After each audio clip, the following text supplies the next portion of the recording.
November 19th, 1988 was a beautiful fall morning and the first day of Thanksgiving break. Two best friends were excitedly making their way to a grocery store just 2 blocks from their homes. It was their first trip without adult supervision, and for the 2 fourth graders, it was a big step toward independence.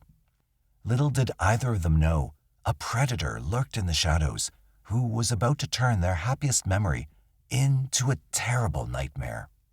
Full of twists and turns, this case remains one of the most intriguing mysteries of our time. Hi, and welcome to M7 Crime Storytime, where we cover solved, unsolved, and twisted cases. If you haven't already, please consider liking and subscribing to get the latest crime stories directly to your inbox. Today, we take a deep dive into the mysterious disappearance of Michaela Garecht.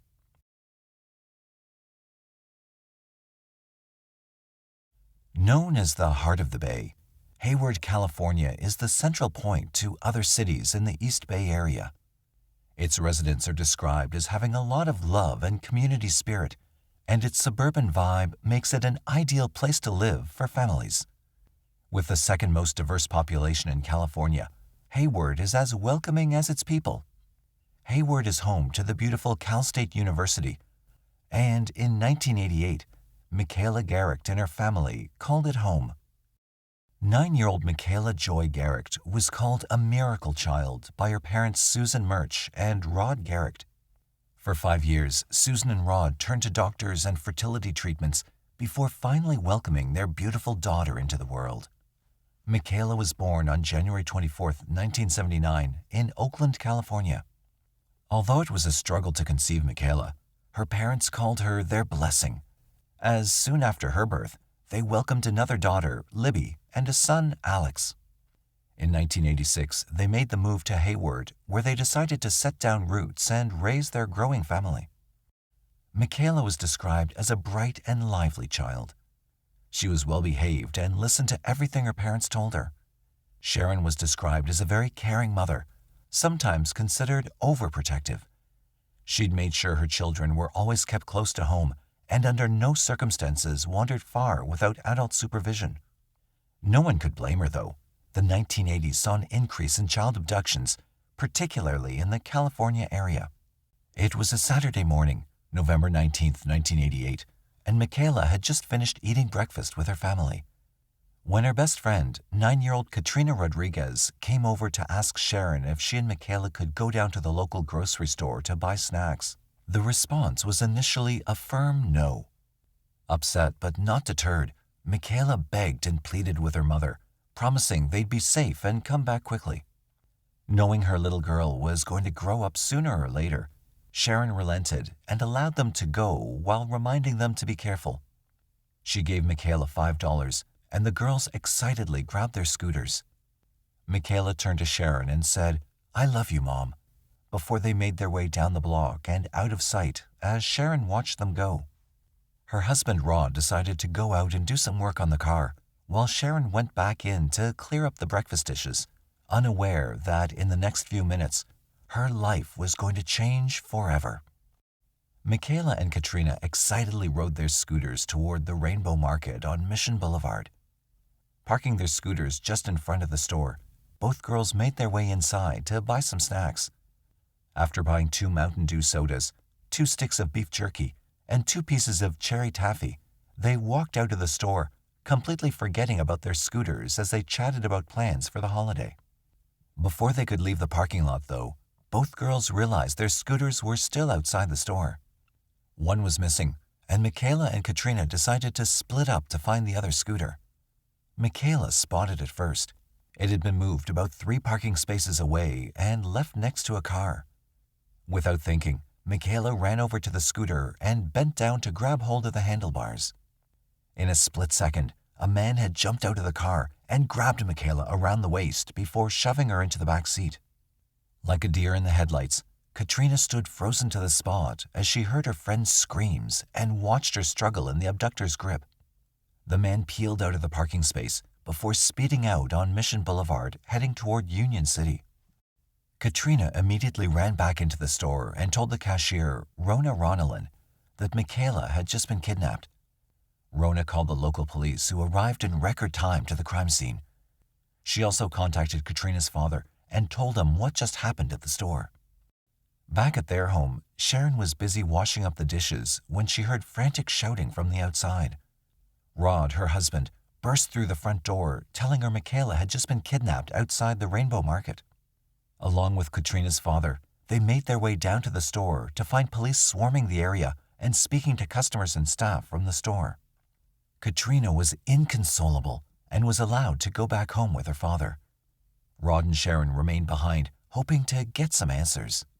But from deep within, a seed of fear took root as Sharon remembered a poem Michaela had written. Sharon remembered an unsettling incident just a week earlier. She'd woken up to find Michaela sitting at the breakfast table, writing in the early hours of the morning. When she asked her what she was doing, Michaela told her mother she was writing a poem, but was being vague. Sharon kept asking her what the poem was about, and Michaela said she woke up after hearing noises coming from the attic and thought about people who had been kidnapped and locked away in the attic. She then told Sharon that her poem was about people who were kidnapped and being held captive, not people who were kidnapped and killed. Sharon at the time found it rather ominous that a child as cheerful as Michaela would write a poem like this. Looking back now, she believed Michaela may have written the poem as a kind of prophecy or premonition. Rona, the cashier, was fortunately able to remember the man who allegedly took Michaela. She described him to police as a white male in his 30s with a mustache. She was able to make out the color of the car as being either burgundy or maroon, but could not give them details about the make or model. Rona told police that the man had parked his car and got out, but not entered the store. Instead, he lurked on the outside and looked through the window, watching the girls and other customers. She also had a feeling he was planning on possibly robbing the store. A sketch artist quickly drew a composite sketch and circulated the picture to all police stations in the area and news outlets. Investigators found the scooter and took it in as evidence. From the scooter handle, they were able to lift a latent handprint.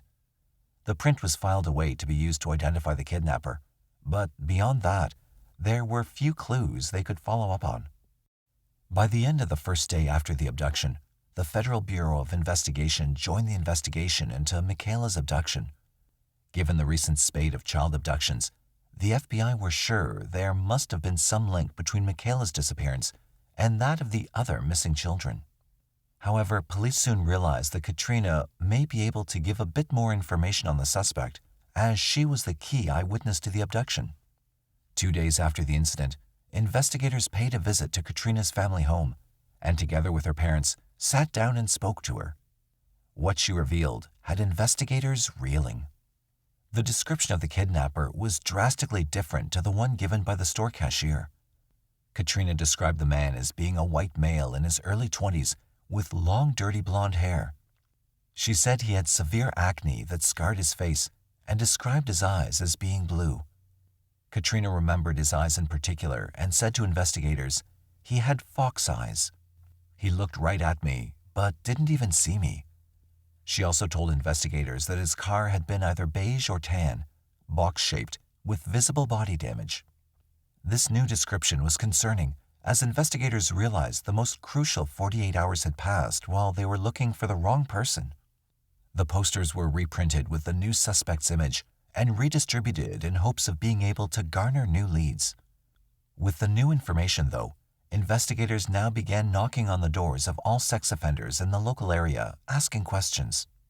Volunteers came out in their numbers, knocking on doors and handing out posters that included a description of Michaela's clothes: white t-shirt with the word Metro written across it, rolled-up blue denim jeans, black Mary Jane shoes, and pearl-colored feather-shaped earrings.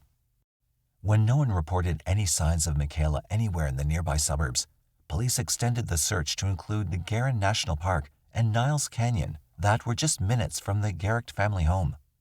This search began following a tip from 3 hikers who allegedly saw footprints in the forested area belonging to 1 adult and 1 child.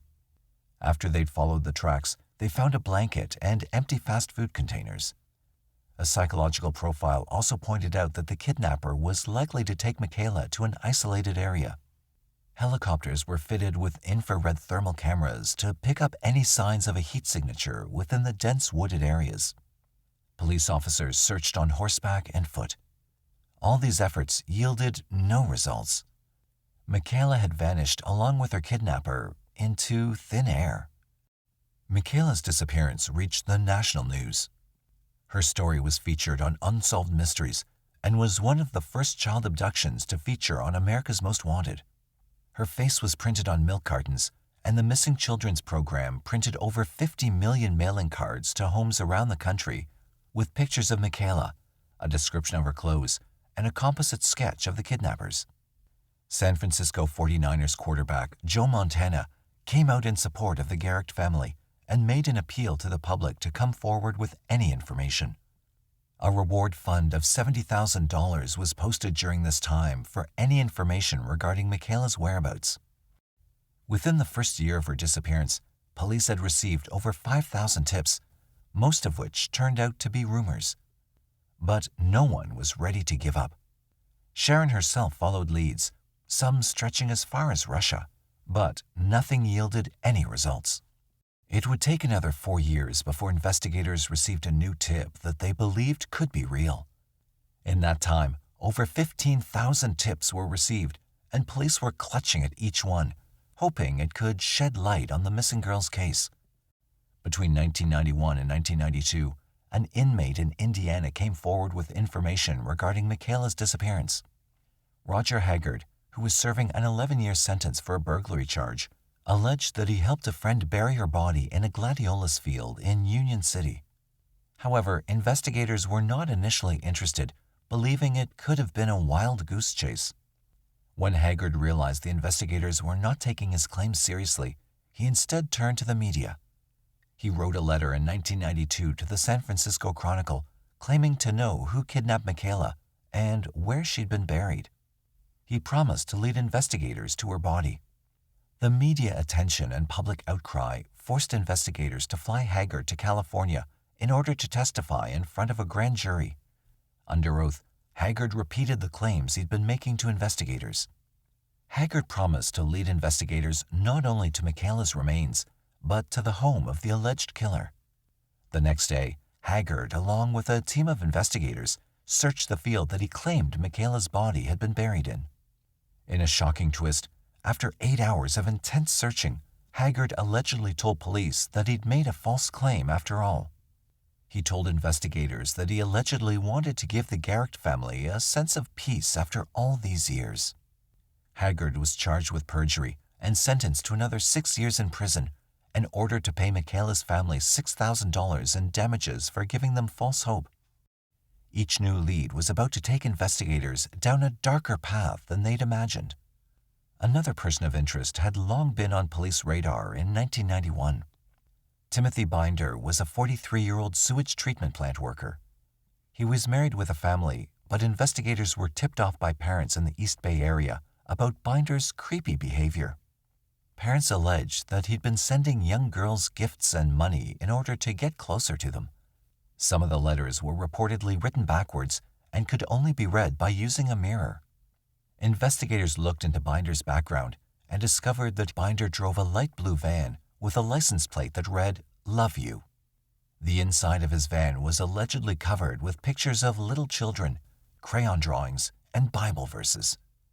According to reports, he'd been arrested for attempting to lure 2 young girls into his van, but the charges were dropped. Binder, investigators discovered, had a knack for inserting himself into the cases surrounding missing children.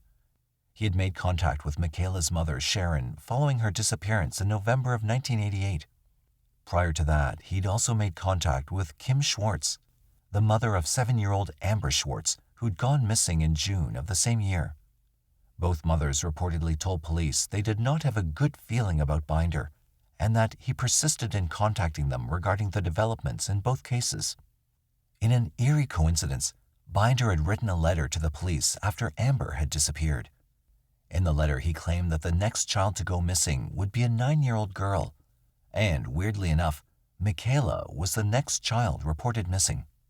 In early December, Binder also sent a Christmas card to an FBI profiler with a picture of a girl holding up 4 fingers. On December 27, 1991, Amanda Campbell, who was aged 4, went missing from her home in Fairfield. Binder was also linked to the disappearance of 13-year-old Eileen Michelhoff from Dublin in California. In a turn of events, his generally strange behavior and interest in these cases started to garner him media attention. His name had become synonymous with the recent spate of child abductions, and people turned against him. Binder and his family were being harassed by the public who wanted answers for all the kidnappings. He eventually sued the city of Fairfield for defamation and won the case. Investigators eventually eased off on Binder, with many of the opinion that all he wanted to do was play an important role in the investigation. Beneath all the mysteries, the case continued to captivate the public and challenge the investigators. Curtis Dean Anderson had also come under scrutiny following his capture and arrest in August of 2000. Following his arrest, Anderson admitted to the abduction and murder of 7-year-old Ziana Fairchild from Vallejo, California in 1999. In a 2007 interview with the FBI, Anderson claimed to have killed another 13 women and girls. He also alleged to have abducted and murdered 7-year-old Amber Swartz, who he saw standing on a street corner. Before he could provide investigators with more information, though, he died on December 9, 2007, from kidney and liver failure.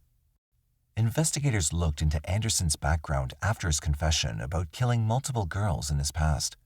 Records show that Anderson was pulled over in 1989 while driving a brown 1977 Chevy sedan that matched the vehicle description given by Katrina as well. However, his death left investigators unable to probe that line of investigation. Hope wasn't lost, though.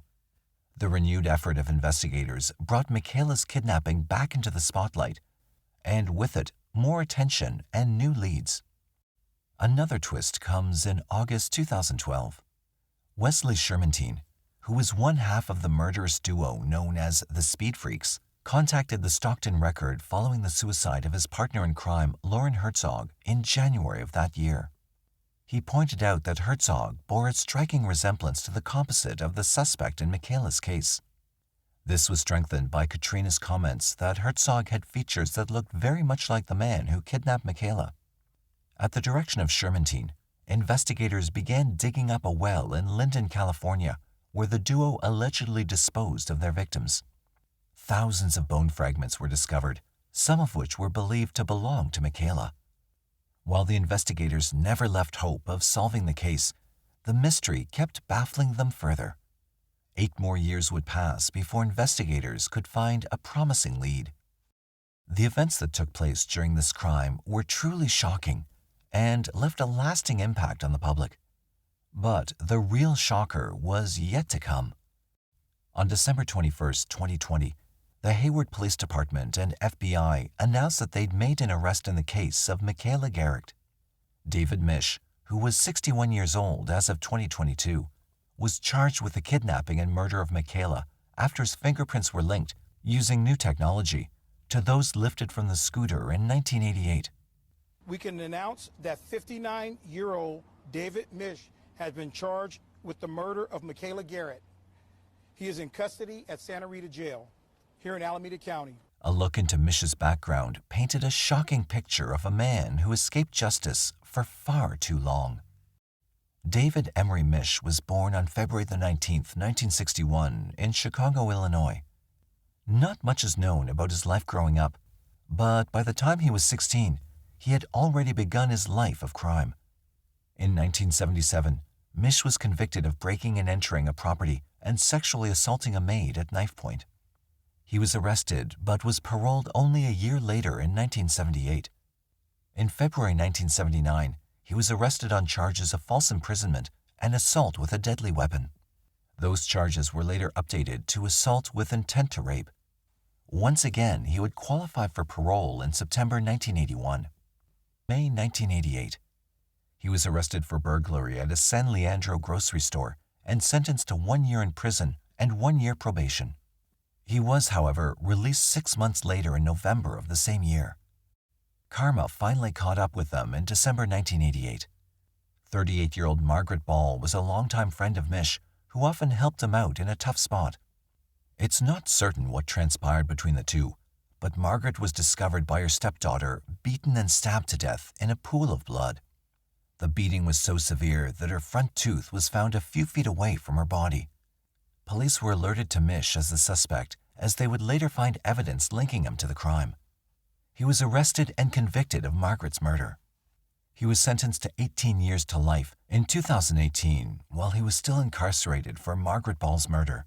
DNA evidence linked Mish to another double homicide in Fremont, California in 1986.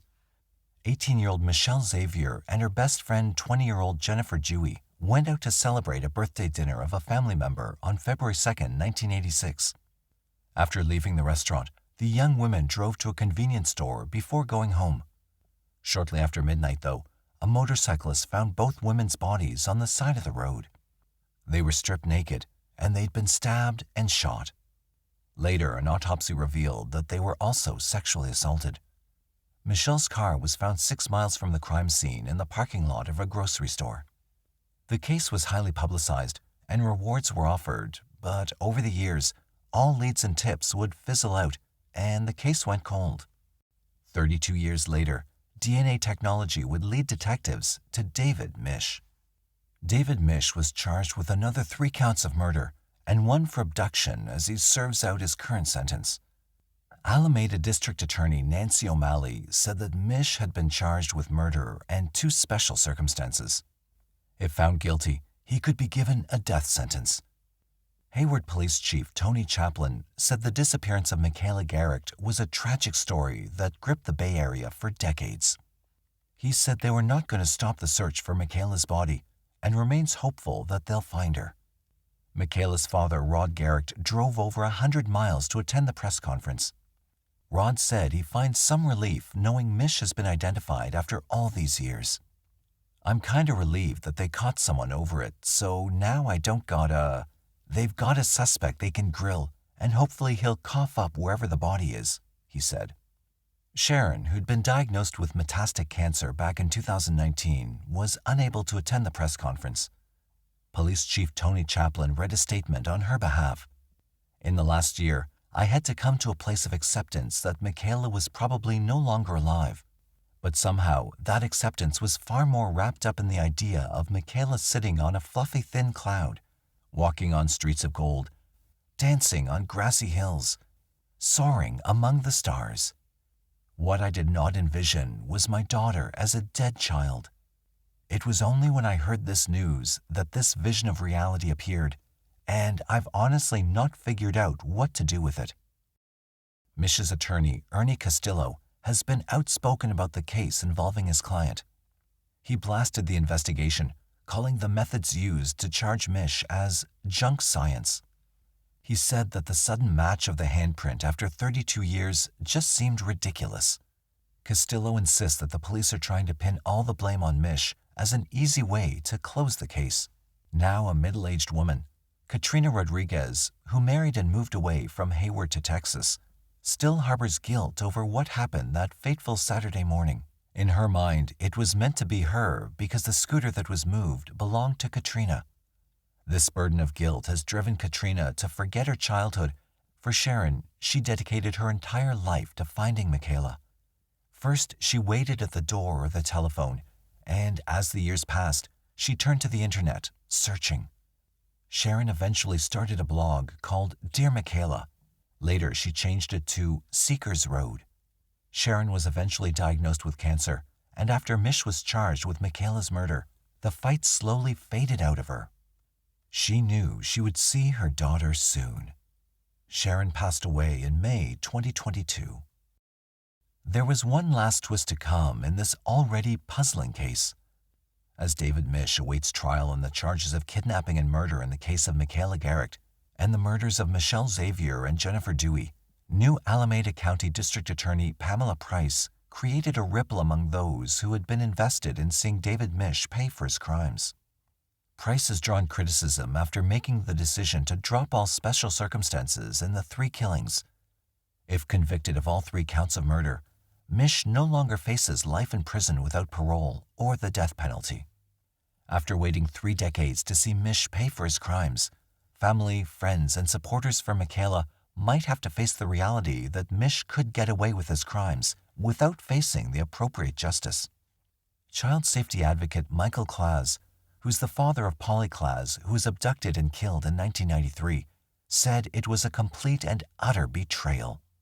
Mish's defense attorney, Eddie Castillo, welcomed the news. Each case relies heavily on questionable forensic tactics. Price's decision doesn't surprise me. In fact, it acknowledges the weakness in their case, he said. Retired Fremont Lieutenant Chuck Uhler, who worked on the 1986 Michelle Xavier and Jennifer Dewey murders, for which Mish has also been charged, said, "I think there's exceptions to every rule, and if anybody ever deserved maximum punishment, it's David Mish." A former prosecutor and KTVU legal analyst called the move reckless and said it was not a good idea to take any kind of punishment off the table from the get-go. As Michaela's body has still not been found, it could be a bargaining chip for later.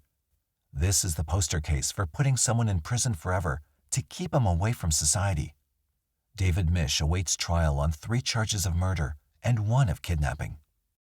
The case of Michaela Garecht has been a story filled with twists and turns that began with a case of mistaken identity that cost law enforcement the first crucial 48 hours of the investigation. It kept a family grasping at straws for decades. And now it may give an alleged killer the opportunity to deny any involvement and keep the truth of a little girl's body's whereabouts a mystery. What do you think of the case? Do you believe David Mish is responsible for the kidnapping and possible murder of Michaela? Or has he been used as a scapegoat? Did investigators make too many errors along the way? Let us know in the comments below. As always, stay safe until next time.